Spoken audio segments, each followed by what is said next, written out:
je me présente, je m'appelle Nathan Devoise, j'ai 21 ans et donc je suis adhérent donc, du GEM TSA donc, à Saintes donc, depuis 2 mois. Donc j'ai connu ce GEM grâce donc, à la mission locale donc, pendant un rendez-vous avec ma conseillère, donc c'est une femme qui m'a parlé donc, du GEM. Donc j'avais rendez-vous pour mon insertion professionnelle.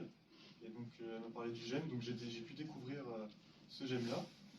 Et donc, du coup, j'ai pris donc, cette initiative de vous présenter donc, sous forme de ce PowerPoint. Donc, comme vous pouvez le voir, avec un fond bleu qui représente donc, la couleur de l'autisme pour cette journée du 7 avril, pour vous expliquer ce que c'est en gros l'autisme, et puis donc les différentes évolutions donc, de l'enfance à l'âge adulte, la prise en charge, et puis surtout donc, la détection donc, dès le plus jeune âge, pour pouvoir accompagner donc, les enfants, puis à l'adolescence, puis tout le long de leur vie, et puis aussi vous parler donc de l'intégration professionnelle, etc.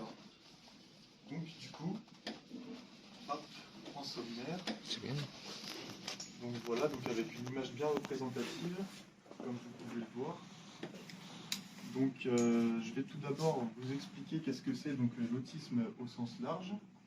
Donc vous parlez donc grosso modo qu'est-ce que c'est. Puis ensuite, donc, les différentes formes d'autisme qui existent, avec les différentes appellations. Vous pourrez voir qu'il y a différentes appellations qui ont changé au fur et à mesure du temps. Donc la détection, donc les signes qui peuvent être alarmants pour les parents et aussi les professionnels de santé, pour pouvoir diagnostiquer le TSA et puis les autres formes d'autisme au plus jeune âge pour pouvoir assurer un meilleur avenir pour l'enfant. Et donc l'évolution donc de l'autisme au cours donc de la vie adulte. Alors, donc tout d'abord, donc l'autisme en général, donc faut savoir tout d'abord que c'est pas une maladie, donc que c'est un handicap. Donc c'est-à-dire qu'en fait on est avec et on meurt avec, on n'en guérit pas du tout. Et en fait on apprend justement à vivre avec. Donc c'est caractérisé par entre guillemets 3 caractéristiques principales qui sont donc les troubles du comportement, donc de la relation sociale donc avec les autres, et aussi donc des troubles de la communication. Donc là, comme vous pouvez le voir, on appelle ça le TSA. En fait, le TSA, c'est les troubles du spectre autistique, et c'est principalement le TSA la forme la plus légère qu'on retrouve. Et c'est pas justement, alors anciennement, on appelait ça donc dans les années 80, on appelait plus ça le syndrome d'Asperger ou le TED, le TED, qui parle aussi du TSA. Donc il y avait plusieurs appellations dans le livre DSM-5 de la psychiatrie des troubles mentaux en général. Et donc du coup, ils ont regroupé toute cette famille donc, dans le TSA. Donc on appelle ça donc le TSA justement. Donc en gros, c'est ça. Après, donc il y a différentes formes d'autisme. Donc la plus légère, qui est aussi appelée l'autisme de haut niveau, Asperger, donc tout ce qui est le TSA.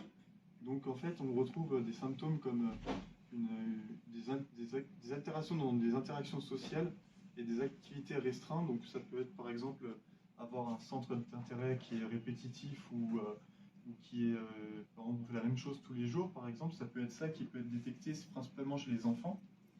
Donc on peut retrouver aussi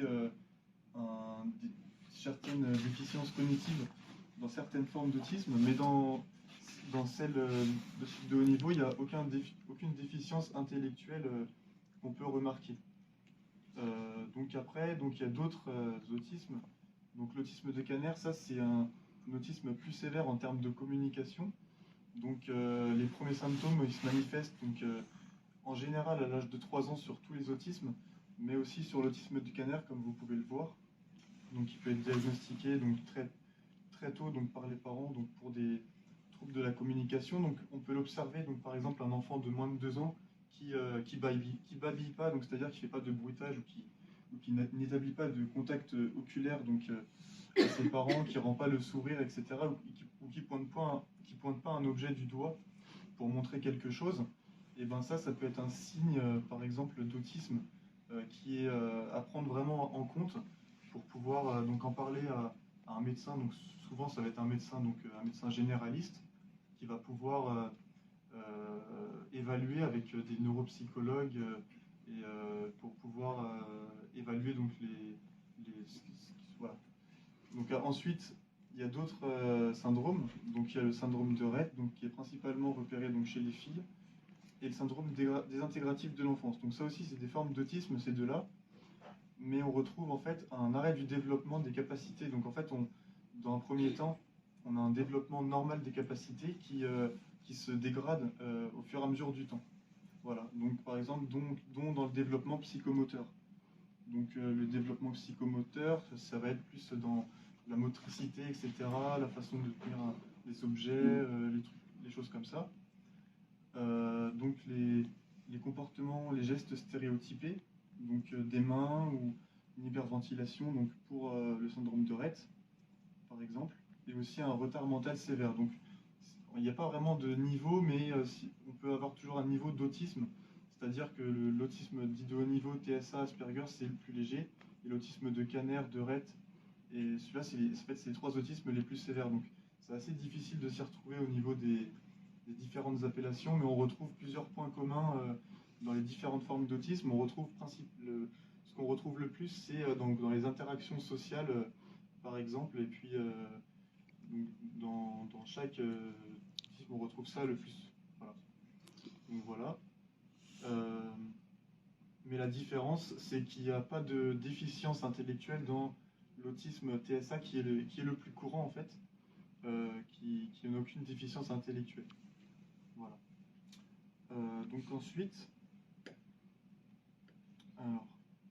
alors détection.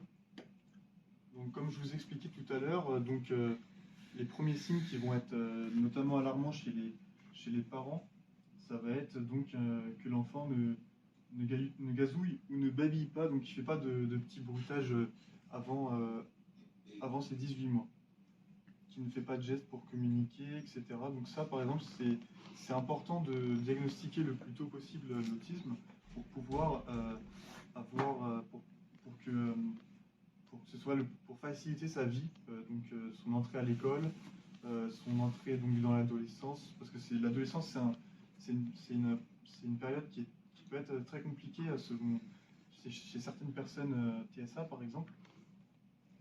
Et donc c'est important donc, de le diagnostiquer le plus tôt possible parce que par exemple les prises en charge qu'on peut avoir, c'est à l'école, c'est par exemple un AVS par exemple pour l'accompagner, pour quelqu'un qui a des difficultés donc à l'école, et ça peut l'aider aussi au niveau de ses relations sociales avec les autres, s'il peut se sentir un petit peu en décalage avec les autres, avec des difficultés de s'intégrer. Donc il existe vraiment beaucoup donc, de structures donc, de prise en charge donc, dès l'enfance. Donc c'est important de le savoir. Et donc en fait, de l'enfance, même chez l'adulte, en général, ça s'améliore. Donc on va en parler donc, dans la prochaine diapositive donc, de l'évolution. C'est qu'il peut représenter des difficultés au niveau émotionnel, comme par exemple des difficultés de théorie de l'esprit ou manque d'empathie, et des difficultés à décoder donc, les intentions des autres, par exemple, ce qui peut générer une grosse source de stress pour les personnes qui sont pour les personnes TSA. Et donc, alors là, ça c'est un exemple de prise en charge qu'on peut retrouver. Donc ça, c'est les thérapies comportementales cognitives. Donc ça permet de comprendre les réactions, que la personne en fait comprenne ses propres réactions en passant donc par ses émotions, puis avant ses pensées. C'est-à-dire décoder un petit peu ses pensées qui créent ses réactions, et pour pouvoir travailler là-dessus, ça peut permettre de mieux se comprendre et apprendre à mieux se gérer au niveau émotionnel. Donc ça, c'est une thérapie comportementale qui est qui peut être très importante. Il en existe d'autres, alors que je connais pas trop, comme le Teach, le ABA, les Denver. Donc c'est un peu le même style que les thérapies cognitivo-comportementales, mais je ne sais pas exactement ce que c'est. Mais voilà, ça peut être aussi des prises en charge qui peuvent être importantes pour la personne concernée. Donc à l'enfance, donc par exemple pour les troubles du langage, l'enfant il pourra bénéficier donc de séances d'orthophonie, donc de psychomotricité et d'ergothérapie, puis un accompagnement éducatif donc pour des groupes d'habilité sociale Donc les groupes d'habilité sociale, c'est par exemple, ça peut par exemple être à jouer à un jeu avec d'autres personnes pour pouvoir mieux s'intégrer et mieux intégrer les codes sociaux, par exemple, je sais pas, savoir quand est-ce que c'est à lui de jouer, savoir avoir de la patience, savoir gérer sa frustration, etc. Et donc ça, c'est très important. Ça peut être très important donc pour sa vie, pour développer certaines compétences voilà, émotionnelles. Donc ensuite, pour l'insertion professionnelle, la personne TSA pourra bénéficier donc d'un dossier MDPH, donc, où il y aura une partie qui sera remplie par le médecin avec ses observations donc, sur les besoins de la personne TSA, et puis une partie aussi personnelle où la personne décrira donc ses besoins, donc ça peut être des aménagements au travail, si c'est en milieu ordinaire ou en milieu protégé, donc ça peut tout à fait dépendre de l'endroit où la personne travaille, mais on peut avoir aussi des hypersensibilités sensorielles, donc au bruit ou à la lumière, donc on peut avoir des postes aménagés, des bureaux aménagés avec des coins plus tranquilles pour que la personne puisse plus facilement se concentrer sur son travail et ne soit pas trop perturbée par les différents stimuli de son environnement qui peuvent notamment créer un peu des troubles de la concentration, mais aussi lui créer du stress et puis créer aussi une surcharge émotionnelle qui fait que la personne va aussi avoir besoin de beaucoup de temps de repos, que ce soit à l'école mais aussi au travail. Et donc c'est avec grâce au dossier MDPH qu'on pourra faire ces accompagnements-là et que donc la personne pourra bénéficier donc de la RQTH, donc de la reconnaissance travailleur handicapé, et pouvoir intégrer donc des structures pour aussi l'aider à trouver donc sa voie professionnelle après le baccalauréat. Voilà. Voilà. Après, matériel de transport. Pourquoi j'ai mis ça? Non, je sais ça.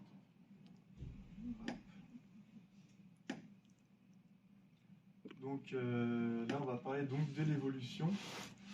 Donc comme on peut voir, donc bon, l'image elle est un petit peu coupée, mais il y a toujours la tête normalement. Voilà. Au fur et à mesure donc, de la vie adulte, on retrouve une amélioration donc, dans le langage et la communication. Donc, à force donc, de se sociabiliser, etc. Donc l'enfant il acquérit donc, des compétences en termes de communication donc, à l'âge adulte. Donc il y a certains pourcentages et tout, mais c'est grosso modo qu'il y a toujours... en général, les symptômes sont toujours là, car c'est un handicap qui reste, comme je vous l'ai dit, tout le long de la vie. Mais comme la personne apprend à vivre avec, en fait, au fur et à mesure de sa vie, elle apprend vraiment à se connaître elle-même et connaître vraiment ses besoins. Et elle développera donc des automatismes, donc des comportements qui seront plus adaptés à son bien-être et puis pouvoir mieux se gérer en général, quoi. Donc voilà, donc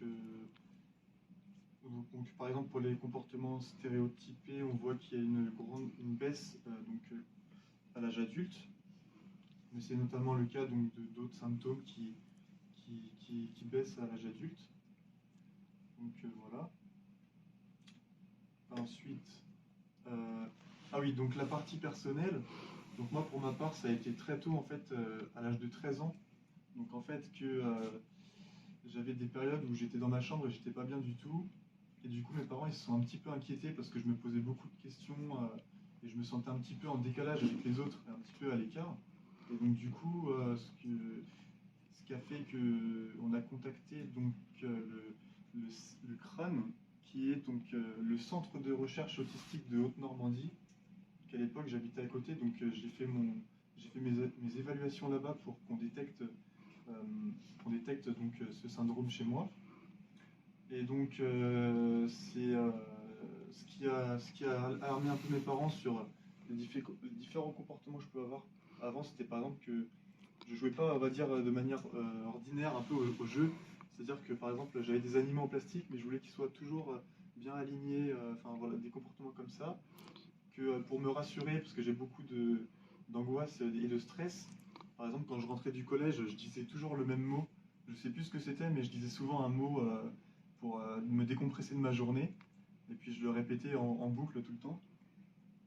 J'avais aussi donc il y avait des tics et puis des rituels du petit déjeuner donc dans le même ordre. Donc c'était le matin c'était une cracotte au beurre, après une au beurre et au miel et après une à la confiture. Donc enfin voilà, c'était des petits rituels comme ça qui pouvaient correspondre aux symptômes du TSA mais qui étaient importants à diagnostiquer pour la vie en général.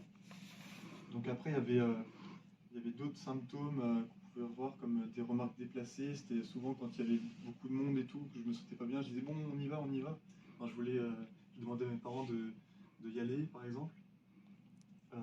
Et à l'école, c'était aussi des difficultés à comprendre les consignes, à comprendre par exemple le sens global d'une phrase. Que je butais sur des mots, que je prenais un peu les mots à la lettre et que j'avais du mal à me faire un sens global des consignes et que du coup que des fois, dans les évaluations, je pouvais répondre un peu à côté et que ça pouvait être un peu difficile. Et donc du coup, ce diagnostic, il a été très tôt, mais j'en ai pas du tout pris compte. En fait, je m'étais pas du tout reconnu dedans. Donc du coup, en fait, j'ai eu une scolarité ordinaire, donc sans AVS, avec l'aide donc quotidienne de ma mère. J'ai quand même réussi à obtenir un bac pro. Mais du coup, les plus gros changements, ils sont arrivés post-adolescence, vers la fin, à partir des 19 ans. Surtout à l'entrée à l'âge adulte, après mon bac pro, en ayant entamé un BTS CPRP, donc à l'époque c'était dans l'usinage, donc c'était en Angoulême. Et donc je venais de déménager, il y avait beaucoup de changements qui s'étaient passés dans ma vie, comme le déménagement, l'entrée en BTS, qui m'avait beaucoup perturbé. Donc du coup j'ai fait une rupture totale qui a fait que j'ai dû arrêter complètement de travailler, que j'étais vraiment pas bien et tout. Donc du coup je suis retourné à la maison et donc c'est à partir de là que j'ai pu prendre conscience donc et accepter mon diagnostic qui pouvait m'être utile donc, dans ma vie adulte. Donc c'était suite à plusieurs ruptures donc, psychologiques, comme je dis, matérielles et financières. Donc une hospitalisation de 2 mois en 2019, puis donc beaucoup de traitements pour essayer d'accentuer, mais d'apaiser justement les symptômes que je pouvais ressentir. Et que du coup après il y avait donc à cette époque-là c'était en 2019, après en 2020 donc j'ai repris une activité mais il y avait le coronavirus donc j'ai pas pu aller jusqu'au bout et valider ma formation et il y a eu aussi donc une deuxième rechute que j'ai fait en 2021 et donc j'ai compris à ce moment-là que c'était dû à mon TSA du coup que je devais vraiment travailler là-dessus donc je me suis énormément intéressé donc c'était la première fois que je m'intéressais beaucoup à tout ce qui était l'autisme et le TSA donc j'ai lu pas mal de livres là-dessus donc par exemple comme le livre sur la différence invisible que j'ai lu et puis aussi les interventions donc de Joseph Chovanec aussi que j'ai écouté et ça m'a pas mal aidé à comprendre un petit peu le fonctionnement que l'on pouvait avoir.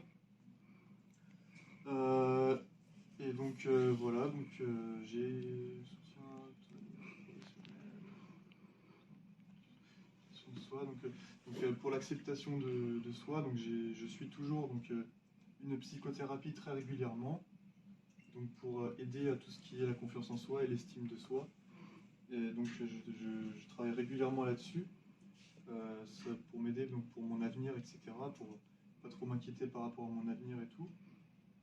Et me lancer aussi des challenges comme celui que je fais en vous écrivant ce texte et en vous présentant donc ce PowerPoint. J'espère que j'ai été assez compréhensible dans tout ce que j'ai dit. C'était un petit peu compliqué, c'est la première fois que je fais un exposé comme ça devant autant de monde. Donc du coup c'est un vrai challenge et j'ai réussi à surmonter ça, donc je suis super content. Voilà.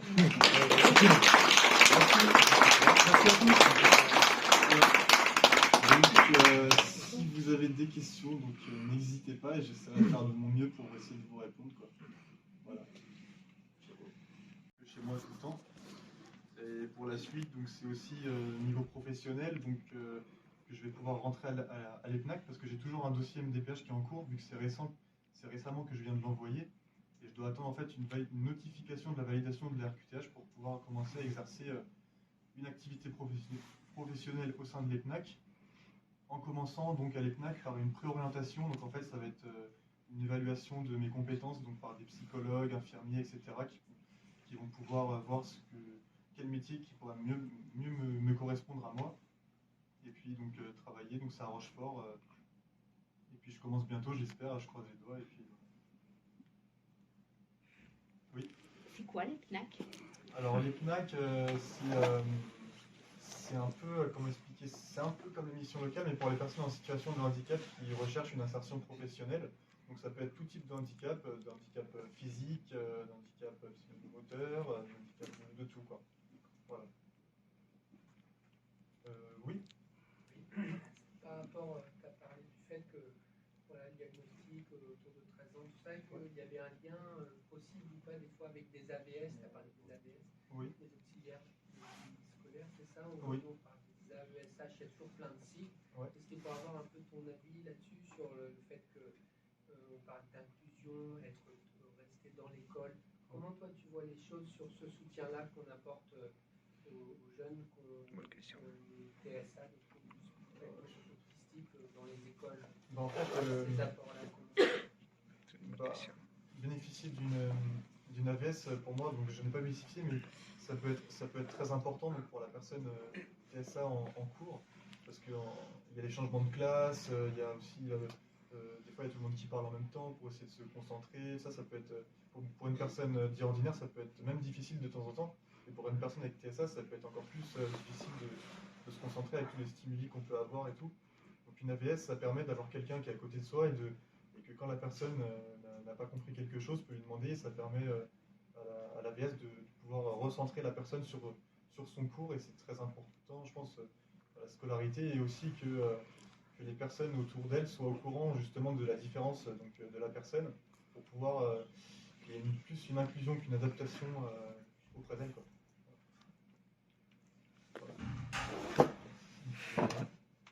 D'autres questions?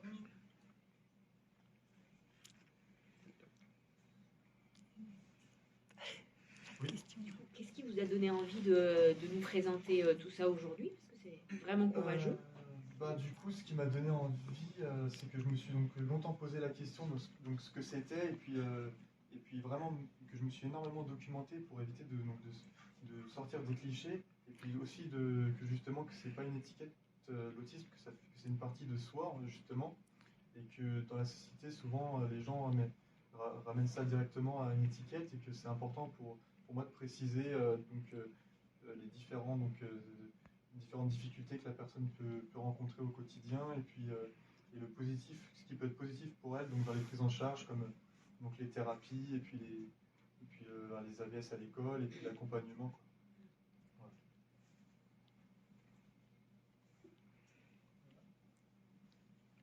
Voilà. D'autres questions?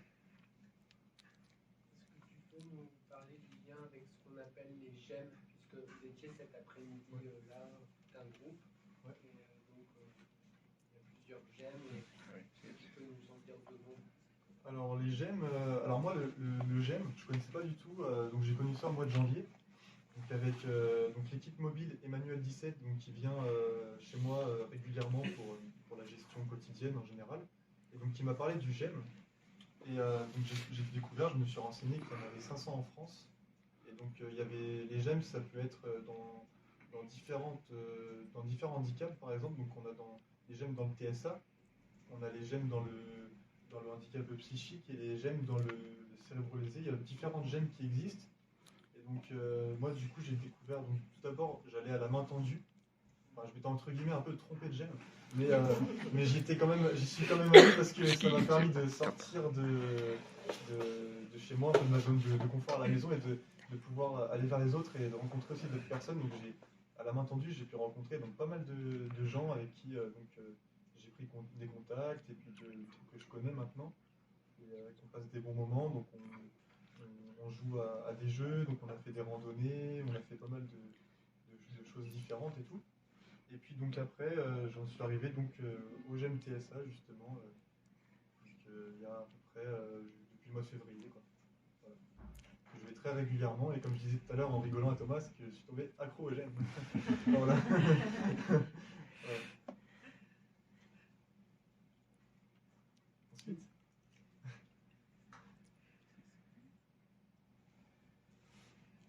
Bon, bah, si c'est bon, on vous propose un petit pot si vous voulez. On a prévu de quoi un peu boire et. C'était franchement. Voilà. Et après, C'était félicitations encore. Merci. Bravo.